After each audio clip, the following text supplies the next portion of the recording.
Bueno, buenas tardes, profesores, miembros del tribunal, profesores y compañeros, gracias por estar aquí.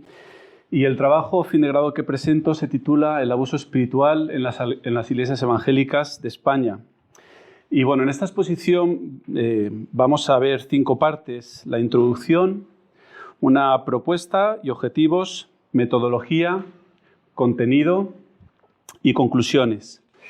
Y bueno, comentar que el motivo por el cual propuse y elegí este tema ha sido por una experiencia vivida, personal y también familiar de abuso.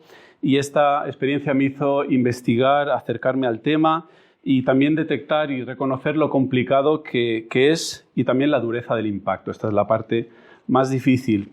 Y considero importante señalar antes de avanzar en nuestra exposición que en el abuso espiritual, a diferencia de otros tipos de abuso, el escenario es complejo, se complica, porque es la Iglesia del Señor o sus pastores, o algunos que dicen serlo, es decir, aquellos instrumentos que el Señor establece para edificar, para exhortar, para sanar a los rotos, y son estos los que justamente se convierten en todo lo contrario, en destructores y perpetradores del abuso. Propuesta y objetivos, pues la tesis que mantenemos y pretendemos justificar es que el abuso espiritual en las iglesias evangélicas de España existe, es real, bien se presente de forma sutil o de forma evidente, abierta. Objetivos generales que nos planteamos. Primero, definimos y nos aproximamos al tema del abuso espiritual desde una perspectiva bíblica, considerando otros materiales o estudios provenientes de distintas fuentes bibliográficas. Detección del abuso espiritual en las iglesias evangélicas de España, este es el segundo objetivo. Y el tercer objetivo, conocer en qué grado se da el abuso espiritual según la familia denominacional. En cuanto a la metodología, pues en primer lugar hacemos un exégesis del texto de Ezequiel 34, considerado texto paradigma del abuso espiritual, y es a partir del texto que podemos conocer qué es el abuso espiritual y en qué consiste, sus características, y esto es importante. En segundo lugar, nos vamos a apoyar de distintas fuentes bibliográficas, a mi entender, fuentes fiables, y bueno, también para completar estos objetivos, nos hemos marcado una metodología de investigación y trabajo a través de una encuesta de elaboración propia que nos va a ayudar precisamente a conocer, a analizar sobre la realidad del abuso en nuestro contexto español. Y para así más tarde proponer conclusiones. Y es importante enfatizar o señalar que el enfoque de nuestro estudio va en una única dirección. Estamos considerando el abuso espiritual pues ejercido únicamente desde la pastoral y liderazgo hacia la congregación, sabiendo que existe el abuso espiritual en sentido contrario. En cuanto a contenido, pues en un primer bloque hemos justificado nuestro estudio analizando distintas publicaciones sobre este tema y concluimos que el abuso espiritual no es algo nuevo, ni siquiera el término, que parece que es algo novedoso, pero no lo es, y al mismo tiempo afirmamos que es un tema de interés actual, necesario abordar. Una parte importante de nuestro trabajo analiza el texto de Ezequiel 34, como hemos dicho, la metáfora del pastor, refiriéndose a aquellos que tienen la responsabilidad de guiar los designios del pueblo. Y habla de esos malos pastores y del buen pastor y define los pecados que estaban cometiendo. Pecados de comisión o acción, ¿vale? Apacentarse a sí mismo, aquello que sí que hicieron y aquello que no hicieron, que tiene que ver con esos pecados de omisión, no apacentar el rebaño. Y esto es abandono de responsabilidades. En nuestro estudio también hemos aportado una perspectiva neotestamentaria, básica, general, haciendo referencia al texto de Mateo 23, aunque también nos hemos referido a otros. Y finalizamos este capítulo aportando una perspectiva general sobre el abuso espiritual en la historia del cristianismo. En la última parte de este primer bloque, y considerando la perspectiva bíblica aportada, tratamos de exponer una definición del abuso espiritual y para ello nos apoyamos de distintos autores. Martínez Vila señala en una definición básica, general, que el abuso espiritual es usar para sí en perjuicio de las ovejas y consideramos implícito el contexto espiritual, ¿vale? Luego nos apoyamos de otros autores especialistas del tema como Johnson y Van Bonderen, como Bloom, como David Ward, como Oakley y Humphreys. Y bueno, consideramos estos últimos autores, Oakley, como la definición que proponen como definición referencia, ¿vale? Ellos definen el abuso espiritual como es una forma de abuso emocional y psicológico, se caracteriza por un patrón sistémico de comportamiento coercitivo y controlador en un contexto religioso. Hay una segunda parte en la definición que tiene que ver con características que después mencionamos. Y estos autores continúan, mencionan esas características en esa segunda parte. Finalizamos este bloque apuntando al inicio del problema. ¿Cuál es el inicio del problema? Confundir autoridad espiritual con poder espiritual. La autoridad espiritual designa una capacidad mayor de servicio, mientras el poder espiritual apunta a un dominio sobre las personas. Y apuntamos que esta confusión generalmente tiene su origen en el modo de interpretar ciertos textos bíblicos y se trata, por tanto, de un problema hermenéutico. Analizamos el texto de Hebreos 13:17, obedeced a vuestros pastores y sujetaos a ellos. Y en base a esto señalamos que los ministros eficaces no ordenan, más bien persuaden, ¿vale? Y concluimos este apartado señalando la importancia de que una interpretación recta de la palabra es el salvaguarda principal y el antídoto para no caer en el pecado del abuso espiritual.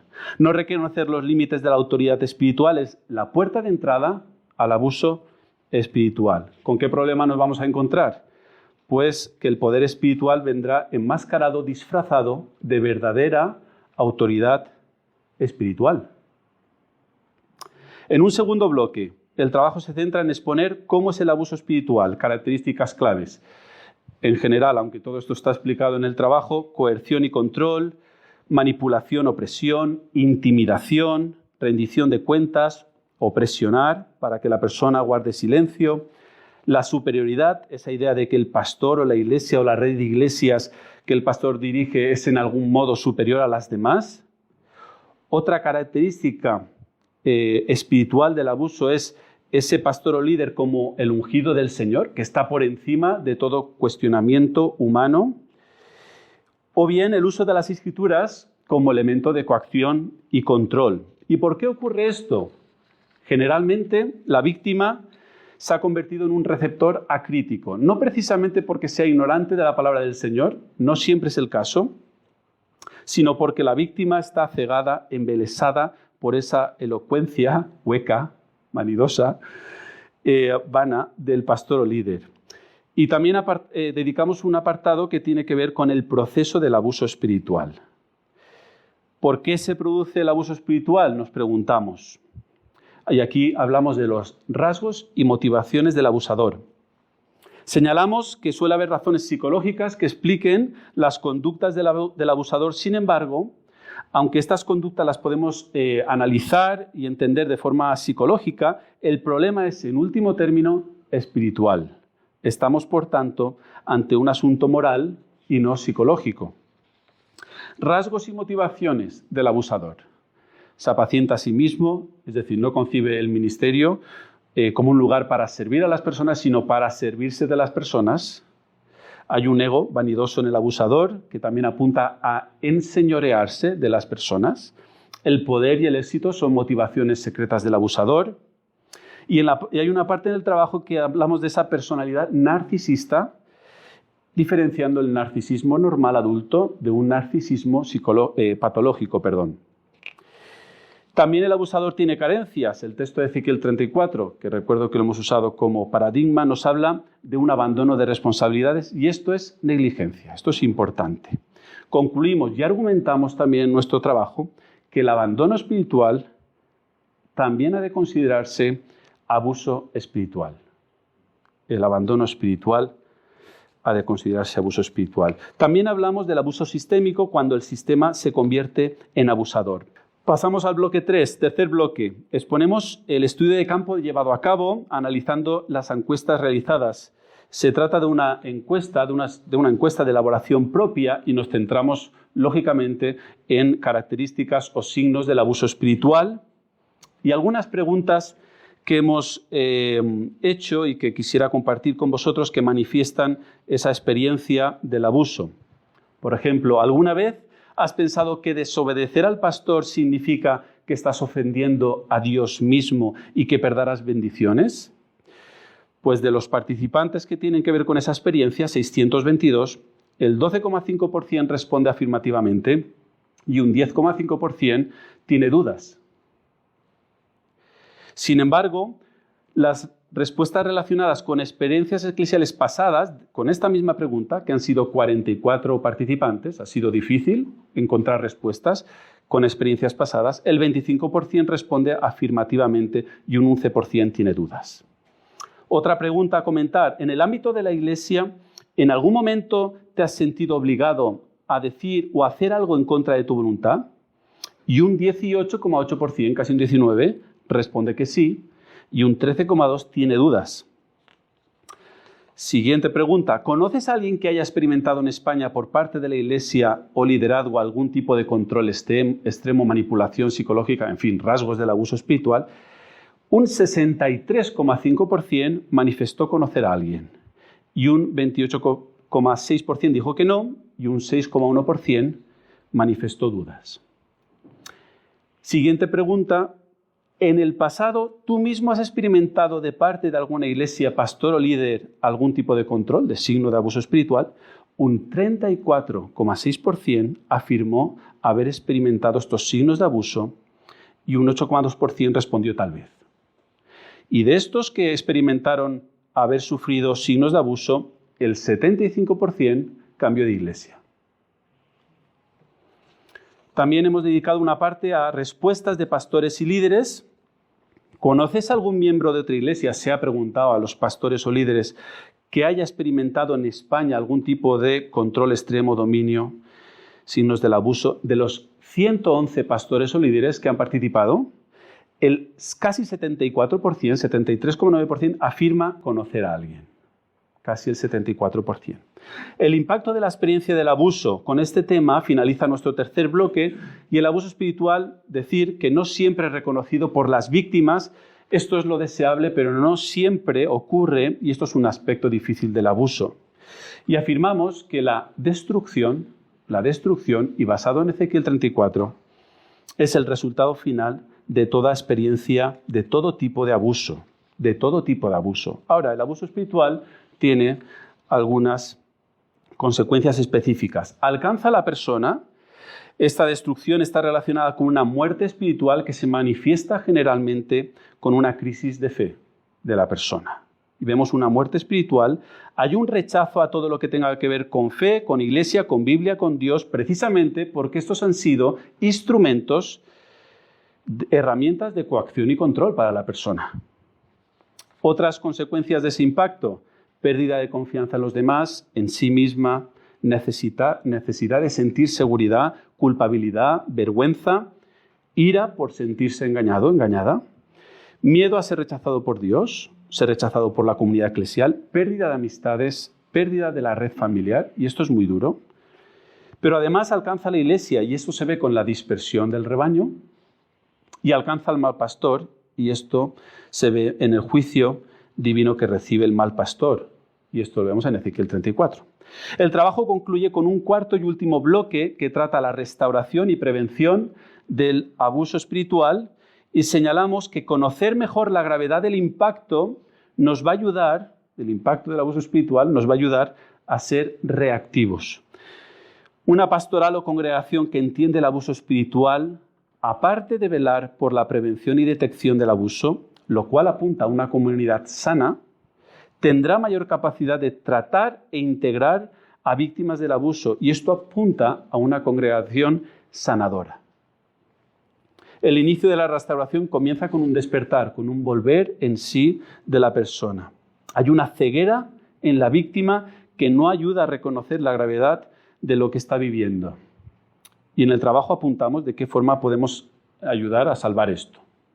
Ahora no tengo tiempo para exponerlo. Y tomando el texto de Ezequiel 34, afirmamos que la restauración del abuso y también su prevención viene por edificar, por hacer precisamente la acción contraria a la del mal pastor. Apuntamos también a 3 aspectos clave para la restauración del abuso: palabra, cruz y comunidad. Palabra de Dios, porque las víctimas necesitan renovar su mente. La cruz de Cristo, porque las víctimas han aprendido que su valor y su aceptación ante Dios dependerá de lo que hacen, dependerá de lo que son, y no de quién es Él, ni de su obra en la cruz. Y esto es importante. Y por último, comunidad de fe. El último aspecto, porque tras la experiencia del abuso es necesario experimentar relaciones seguras, vivir en un cuerpo sano que ayude a vendar las heridas. Posibles vías de prevención. Reconocemos que un ministerio saludable, sano, es un elemento natural de prevención. Segundo, vulnerabilidad y fragilidad del pastor. Esto es importante que el pastor o líder lo reconozca de él mismo y también que la propia iglesia lo reconozca de su pastor.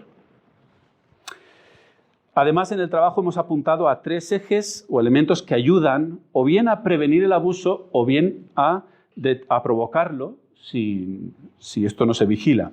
El perfil de la persona, del pastor o líder, ya hemos apuntado a ello durante el trabajo. La enseñanza teológica, aquí hablamos de una teología sana, y la estructura de la iglesia, estos 3 ejes o elementos. Y en cuanto a la estructura, apuntamos que una iglesia con una estructura piramidal o jerárquica, en la que el pastor es el que manda, ordena, se organiza con un pequeño grupo y toma las decisiones importantes, este tipo de comunidad fácilmente puede caer en abuso espiritual.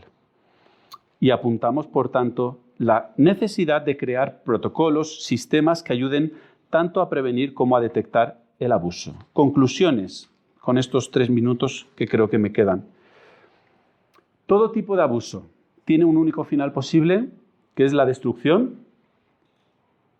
El liderazgo abusivo de los rebaños es la antítesis del liderazgo de Yahvé, como buen pastor de su rebaño. Nuestro trabajo nos lleva también a examinarnos y tomar en cuenta la seriedad del llamado del Señor. Nos lleva a reconocer al Señor como dueño del rebaño, y esto nos ayudará a reconocer los límites de nuestra autoridad espiritual. Es muy importante esto. Conocer la puerta de entrada al abuso espiritual y conocer cómo es, nos ayudará a detectar el abuso. Conocer por qué se produce y su impacto en las personas nos ayudará a tratarlo. Y conocer todo ello nos permitirá prevenirlo. Según el estudio de campo realizado, podemos concluir que el abuso espiritual en las iglesias evangélicas en España es real, existe en la actualidad. Del total de los encuestados, un alarmante 34% manifiesta haber experimentado en España signos de abuso espiritual. Los datos recogidos nos ayudan a obtener conclusiones generales, pero no son datos suficientes para reconocer en qué grado se da el abuso según la familia denominacional. Este era un objetivo que nos habíamos propuesto, pero aquí no hemos podido llegar. Nos hace falta mayor participación, ¿vale? Nuestro trabajo también nos conduce a revisar la salud y acción de nuestros pastores o líderes, a revisar la salud de nuestras estructuras eclesiales, a revisar la salud de la teología que abrazamos y a crear protocolos de protección, de prevención y crear entornos, con el objetivo de crear entornos eclesiales sanos. Para concluir, me quedan unos segundos, el Señor nos llama a ser pastores sujetos al buen pastor y no sujetos a nuestros propios apetitos. Nos llama a servirle bajo su señorío y no el propio, y nos llama a no ser ignorantes de su palabra, porque el abuso espiritual se estudia desde su palabra. Nos llama a ser conocedores de ella, para ser instrumentos de detección, prevención y restauración del abuso espiritual. Que el Señor nos ayude.